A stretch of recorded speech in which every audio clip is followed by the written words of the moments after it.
আসসালামু আলাইকুম ভাই বোনেরা, কেমন আছো সবাই? আশা করি সবাই ভালো আছো। ইটস মির তপু ভাই came up with a new video. Further anything to do, let's get started. আজকে আমরা কথা বলবো টিকটকের অ্যালগোরিদম নিয়ে, নট কিভাবে টিকটকে ভাইরাল হবেন। বোঝার চেষ্টা করবো কিভাবে টিকটকের অ্যালগোরিদম কাজ করে, টিকটক অ্যাপটা কাজ করে। টিকটকে হাজার হাজার ইউজার আছে, অনেকে অনেক ভালো ভালো ভিডিও বানায়, কিন্তু সব ভিডিও তো আর ফর ইউতে আসে না। কি জন্য আসে না বা অ্যালগোরিদমটা কি বা কিভাবে কাজ করে, এটা আজকে এক্সপ্লেন করার ট্রাই করব। আসলে ইউটিউবে টিকটকের অ্যালগোরিদম নিয়ে অনেক ভিডিও আছে, এগুলো সব কিছু দেখার পর একটা অ্যানালাইজ করে আপনাদের জন্য আমি এই ভিডিওটা এনেছি। তাই পুরো ভিডিওটা লাস্ট পর্যন্ত দেখবেন, কোনো টানাটানি না করে। আসলে ভাই, ব্রেন দিয়ে কাজ করলে কঠিন কাজও সহজ মনে হয়, আর ভাইরাল হওয়ার চিন্তা ভাবনা থেকে কাজ করলে কখনো ভাইরাল হওয়া যায় না। আর ভাইরাল হওয়া ছাড়া টিকটকে উন্নতিও করা যায় না। যাই হোক, অনেক পেছাল পড়তেছে, এখন শুরু করে আমাদের টিকটক বাবার অ্যালগোরিদম। আসলে ভাই, ইউটিউব বা অন্যান্য প্ল্যাটফর্মে অনেক অ্যালগোরিদম থাকলেও টিকটকে আছে শুধু একটি মাত্র অ্যালগোরিদম, যেটাতে শুধু ফর ইউ থাকে, আর ফর ইউতে আপনার জন্য যা যা টিকটক আছে ওইগুলো দেখায়। আর সবার ফর ইউ কিন্তু এক না। আপনি মনে করতে পারেন যে সবার ফর ইউ এক, সবার জন্য ফর ইউ একই দেয় না। আজকের ভিডিওতে টিকটক কিভাবে একটা ভিডিও তাদের ফর ইউতে নেয় বা সবার ফর ইউতে নেয়, সেই অ্যালগোরিদমটা বোঝার ট্রাই করব। এই ইউটিউব ভিডিওটিতে প্রায় 10,000 ভিডিও নিয়ে রিসার্চ করার পর রিসার্চ রেজাল্টে যা আসেছে ওইটা নিয়ে আলোচনা করা হবে আমাদের আজকের এই ভিডিওটা। এই ভিডিওটা যিনি বানিয়েছেন ওনার নাম হলো জ্যাক। উনি দেখিয়েছেন কিভাবে এক সপ্তাহের ভিতরে 100K অর্থাৎ 1 লাখ ফলোয়ার তিনি অ্যালগোরিদমটা ইউজ করে বানিয়েছেন।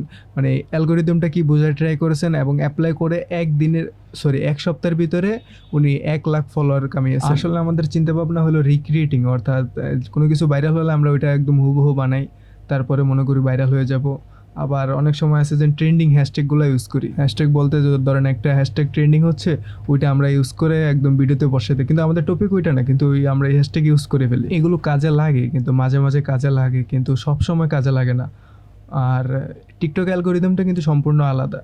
ফর ইউ অন্যভাবে কাজ করে আর এগুলো অন্যভাবে কাজ করে। এগুলো ভাইরাল হতে পারবেন, কিন্তু ওই টিকটক অ্যালগোরিদমে আসার জন্য আপনার একটু অন্যদিকে খেয়াল করতে হবে। যেমন এই ভিডিওটাতে জ্যাক ভাই বলেছেন উনি এক সপ্তাহে 20টারও বেশি টিকটক বানিয়েছেন।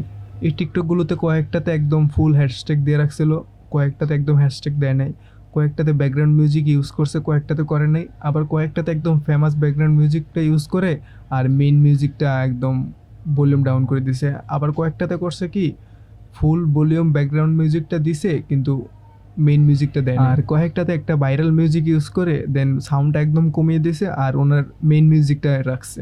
আর কয়েকটাতে মনে করেন একদম ফেমাস একটা ব্যাকগ্রাউন্ড মিউজিক ইউজ করছে, কিন্তু তাদের মেইন মিউজিকটা ফুল রেখে ব্যাকগ্রাউন্ড মিউজিকটা অফ করে দিছে বা একদম কমিয়ে রাখছে। এর কয়েকদিন পর দেখা গেল কি, মনে করেন যে ব্যাকগ্রাউন্ড মিউজিক ফেমাস ইউজ করছিল ওই ভিডিওটাতে লাইকের পরিমাণ বেশি আছে অন্যান্য তুলনায় যেগুলোতে নিজের ভিডিও ইউজ করছে। কিন্তু এইগুলো কিন্তু আপনার অ্যালগোরিদমের কিছু বোঝা যায় না। অ্যালগোরিদম বোঝার জন্য আরেকটু ডিপে যেতে হবে আমাদের। আসলে টিকটকটা কাজ করে ইমপ্রেশনের উপর। ইমপ্রেশন যেটা আপনার ভিউজ বলেন বা ভিউ বলেন, এই ভিউটার উপর এলো কাজ করে এলো টিকটক। যার ইমপ্রেশন ভালো হবে তার মানে ভিউজটা বেশি হবে, আর যার ইমপ্রেশন কম হবে তার হলো ভিউজটা কম হবে। এখন এই ইমপ্রেশনটা কি আর কিভাবে এটা অ্যাপ্লাই করতে পারবো? আসলে ইমপ্রেশন জিনিসটা হলো আপনার ভিডিওতে কতক্ষণ আছে, মানে আপনার ভিডিওতে ফার্স্ট দেখার পরে কি স্ক্রল করে নিচে গেছে গা, নাকি আপনার এই ভিডিওতে ছিল। আর এটা হলো মানে টিকটক একদম ভালো মতো ফলো করে। Generally TikTok not love your talent, TikTok love how people saw ইট।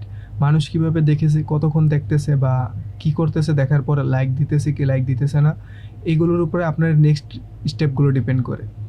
মনে করেন আপনার টিকটকে একটা অ্যাকাউন্ট আছে, এই অ্যাকাউন্টে আপনি প্রায় 20-30টা ভিডিও ছাড়ছেন, ছাড়ার পরে মনে করেন 100 কি 200 জন ফলোয়ার হয়েছে। আর এরপর একটা নেক্সট ভিডিও ছাড়লেন, এই ভিডিওটাতে কীভাবে কাজ করবে বা কীভাবে অ্যালগোরিদম কাজ করবে ওইটা একটু বোঝার ট্রাই করি। আপনার এই ভিডিওটা প্রায় 80% যাবে স্ট্রেঞ্জারের কাছে, মানে যারা এখনও আপনারা চিনে না বা দেখে নাই কোনো দিন বা আপনার ভিডিও আসে নাই কোনো দিন, ওদের কাছে যাবে। আর 20% যাবে আপনার হলো ফলোয়ার, যারা মানে আপনার আগের ভিডিওগুলো দেখছে বা ফলো দিয়ে রাখছে, ওদের কাছে যাবে। এই প্রক্রিয়ার মাধ্যমে আপনি প্রায় মনে করেন 15 থেকে 20,000 বা 2,000 বা 3,000 এইরকম ভিউজ কামিয়ে নিতে পারবেন। এরপরে হলো সেকেন্ড স্টেপ, মানে সেকেন্ড পোস্ট। টিকটক কি এরপরে আপনারা আর অন্য কারো ভিডিওতে দেখাবে বা না দেখাবে, ওইটা হলো সেকেন্ড স্টেপের কাজ করে। সেকেন্ড স্টেপটা হলো ওই যে বললাম না 80% স্ট্রেঞ্জারের কাছে আপনার ভিডিওটা যাবে। ওদের কাছে যে যদি ইমপ্রেশন ভালো হয়, ইমপ্রেশন তো একটু আগে বললাম যে কি কতক্ষণ ভিডিওটা দেখতেছে বা আসার পরে যে স্ক্রোল করে দিছে কি না, ওদের কাছে যদি ইমপ্রেশনটা একবার ভালো হয়ে যায়, তাহলে মনে করেন আপনার 200, 300 বা 400, 500K মানে 100K ভিউজ আসবে। ভিউজ আসবে মানে বলতে কি ধরেন 500K, 600K, 700K ভিউজ চলে আসবে ইজিলি। যদি সেকেন্ড ইমপ্রেশনটা ভালো হয়। এরপরে হলো থার্ড স্টেপটা, আর থার্ড স্টেপটা যদি কমপ্লিট করতে পারেন আপনার 2-3 মিলিয়ন বা 4-5 মিলিয়ন ভিউজ এমনি চলে আসবে প্রতিটা ভিডিওতে। আর 500 মিলিয়নে তো কতটুকু লাইক আসে তা আপনাদের শিওর জানা আছে। যাই হোক, যদি থার্ড ইমপ্রেশনে যেতে চান তাহলে একটাই, যে স্ট্রেঞ্জের কাছে যে ভিডিওগুলো গেছে না এগুলো থেকে ইমপ্রেশনটা ভালো হতে হবে। আর আপনার যে ফলোয়ার যে ভিডিওগুলো দেখতেছে এগুলো যাতে স্ক্রল না করে দেয়। অনেক ফলোয়ার আছে না যে বাইরের ভিডিও ছাড়ছে পরে বা একটু পরে বা পরে দেখবো হনে আগে বাকিগুলো দেখি। এখন যে ভিডিওটা একবার খোলা হয়েছে ওইটা কিন্তু ইমপ্রেশন হিসেবে অ্যাড হয়ে গেছে, যে না আপনার ভিডিও দেখার পরে স্ক্রল করে চলে গেছে। আর এদিকে যদি এমন হয় যে ধরেন মনে করেন আপনার যে 80% স্ট্রেঞ্জের কাছে গেল, ওদের যদি ইমপ্রেশন ভালো না হয় আর তারপর যদি ফলোয়ারদেরও হালকা পাতলা ইমপ্রেশন কম হয়, তাহলে আপনার ভিডিওটা ডাউন রেটেড হতে থাকবে। বিলিয়ন ভিউজ তো দূরের কথা, আপনার ভিডিওটা হবে ডাউন রেটেড, মানে আস্তে আস্তে ফরিউ বা সব জায়গা থেকে আপনার ভিডিওটা মানে নিচের দিকে চলে আসতে থাকবে আর উপরে উঠতে পারবে না। এই জন্য ট্রাই করবেন সবসময় মানে ফার্স্ট ইমপ্রেশন বা প্রথম 15 বা 10 বা 3 সেকেন্ড পর্যন্ত অন্তত ধরে রাখার ট্রাই করবেন, যাতে আপনার ভিডিওটা দেখার পর কেউ স্ক্রল না করতে পারে বা স্ক্রল না করে যায়। এরপর কথা হলো যে ভাইরাল হ্যাশট্যাগুলো আছে এগুলো ব্যবহার করবেন কি না বা ভিডিওতে দিবেন কি না। আসলে অনেক সময় লাগে, মানে ধরেন আপনি একটা কপি করতেছেন বা রিক্রিয়েটিং করতেছেন, একটা জিনিস ভাইরাল হয়েছে ওইটা নিয়ে রিক্রিয়েটিং করতেছেন, ওই সময় আপনার হ্যাশট্যাগটা লাগে। কিন্তু যখন আপনি নতুন একটা নিউ টপিক বা নতুন কিছু নিয়ে ভিডিও বানাইতেছেন তখন হ্যাশট্যাগ না দেওয়া ভালো। হ্যাশট্যাগ না দেওয়া ভালো কী জন্য?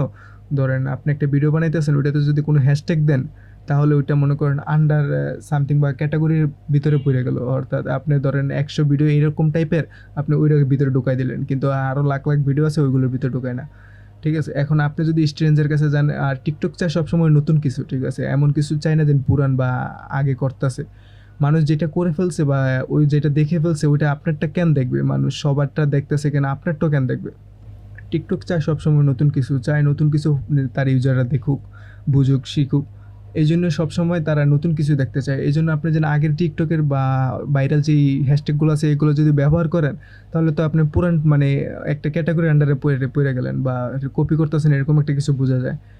আর জ্যাকবারের ভিডিওতে এইটাই জিনিস দেখাইছে যে যেটাতে একদম কোনো হ্যাশট্যাগ ইউজ করে নাই বা ব্যাকগ্রাউন্ড মিউজিক ইউজ করে নাই, ওই ভিডিওতে প্রায় 2.5 মিলিয়নের মতো ভিউজ আসছে। আর যে ভিডিওটাতে হ্যাশট্যাগ ইউজ করছে ওই ভিডিওতে মানে অন্যান্য ভিডিও তুলনায় অনেক লাইক কম আসছে। আর কোনো ভিডিওতে হ্যাশট্যাগ ইউজ করা মানে ধরেন জ্যাকবার একটা কথা বলেছেন, উনি একটা ভিডিওতে মানে হ্যাশট্যাগ ইউজ করছে, এখন করার পর দেখা গেল মানে কপি করা বা রিক্রিয়েট করা যেহেতু এই জন্য লাইক কম আসছে বলতে মনে করেন যে ভিডিওটা কপি করছে ওই ভিডিওটা মেন ভিডিওটা তো যদি এরকম হয় পাবলিক চিন্তা করে মানে আসল ভিডিওটা তো এরকম, আর এরপরে এর ভিডিওটা এতটুকু ভালো হয়েছে জন্য লাইক দিলাম, এরপরে ওরটা কেন লাইক দিব, এত ভালোটা লাইক দিই নেই, এরকম একটা জিনিস আছে। মানে লাইকের জন্য হ্যাশট্যাগটা অনেক সময় একটু ডিসঅ্যাডভান্টেজ বা অন্যরকম কাজ করে।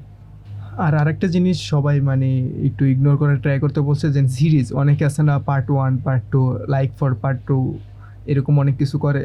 এরকম জিনিস কিন্তু টিকটক কখনো সাপোর্ট করে না বা কখনো সাপোর্ট করে না। সিরিজ বানানোর বা পার্ট 1 পার্ট 2 বানানোর মানে কি জানেন? আপনি একই জিনিস বারে বারে দিতেছেন, একই জনগণের কাছে যাইতেছেন। আর ফর ইউ মানে কিন্তু একই জনগণ না, একই জনগণ মানে ফলোয়ার, ঠিক আছে। আর ফর ইউ মানে হলো নতুন কিছু চাওয়া, নতুন কিছু পাওয়া এরকম। আর সব জনগণের বা সব ইউজার তো আলাদা আলাদা একটা চাওয়া আছে, মানে এক এক ইউজার এক এক রকম। আপনি যদি সবগুলো নিয়ে এই কাজ করেন, ওই যে বললাম না যে 80% স্ট্রেঞ্জের কাছে যায় আর 20% হইলো মনে করেন ফলোয়ারের কাছে, একবার যদি আপনি কাউরে ফলোয়ার বানায় ফেলেন তা ওর কাছে তো যাবে, মানে 20% আর যাক আর 30% যাক। এই জন্য আপনার সবসময় চিন্তা ভাবনা থাকবে মানে নতুন কিছু করার, নতুন কিছু যেটা নাই। অনেকেই বলতে পারেন ভাই অনেকের দেখছি আমি রিক্রিয়েটিং কইরা ভাইরাল হইতে বা আরেকজনের ভিডিও বা যেটা ভাইরাল হয়েছে ওইটা নিয়ে ভিডিও টপিক বানায় পরে ভাইরাল হয়। হ্যাঁ ভাই ভাইরাল হয়েছে, আমি তো বলি না যে নেটে দিয়ে ভাইরাল হওয়া যাবে না, হওয়া যাবে। এই ভিডিওটা টিকটকে ভাইরাল হওয়া নেন, টিকটক অ্যালগোরিদমটা বোঝার ট্রাই করবেন, কীভাবে অ্যালগোরিদমটা কাজ করে আর কীভাবে এটাকে খাটিয়ে আপনি মানে ফরিউতে যাইতে পারেন বা নতুন বা ফলোয়ার ইনক্রিজ করতে পারেন। আসলে ভাই জ্যাক ভাইয়ের যেভাবে অ্যালগোরিদমটা ইউজ করে এমনি 1 সপ্তাহের ভিতরে 100কে ফলোয়ার কামিয়েছে, এটা দেখে মনে করেন টিকটক ওনার ভিডিও টেক ডাউন করে ফেলছে। সো ভাই আমার এই ভিডিওটার কনক্লুশন হলো, যদি আপনি রিক্রিয়েটিং বা কোনো কিছু ভাইরাল হয়েছে ওইটাই বানাতে চান তাহলে আপনি ট্রেন্ডিং হ্যাশট্যাগুলো ইউজ করেন, সমস্যা নাই। এছাড়া যদি নতুনত্ব বা নতুন কিছু বানান তাহলে মনে করেন নিজে থেকে একটা নিউ হ্যাশট্যাগ ইউজ করেন, বা হ্যাশট্যাগ না দিলেও সমস্যা নেই কিন্তু দেওয়ার ট্রাই করেন। এরপর হলো নো পার্ট, মানে সিরিজ আকারে কোনো কিছু আপলোড করার দরকার নাই, মানে পার্ট 1 পার্ট 2 পার্ট 3 এরকম কিছু করার কোনো দরকার নেই, ঠিক আছে। সবসময় নতুনত্ব আনবেন। আর সবচেয়ে বড় কথা হলো impression for different people. Different people মানে হলো ধরেন সব শ্রেণীর মানুষ। সব শ্রেণীর মানুষ বলতে ধরেন আপনি একটা মেয়েকে দিয়ে ভিডিও বানালেন, ওই ভিডিওটা কারা দেখবে? বেশিরভাগ ছেলেরা দেখবে। এখন আপনি যদি সব ছেলেদের জন্য বা সব মেয়েদের জন্য ভিডিও বানান তাহলে তো হবে না, সব কিছুর দিকে খেয়াল করতে হবে। যেমন বাচ্চা, বড়, বয়স্ক বা ছেলে মেয়ে সবার জন্য বানাইলে মানে আপনিও ধরেন ফর ইউতে আসতে পারবেন।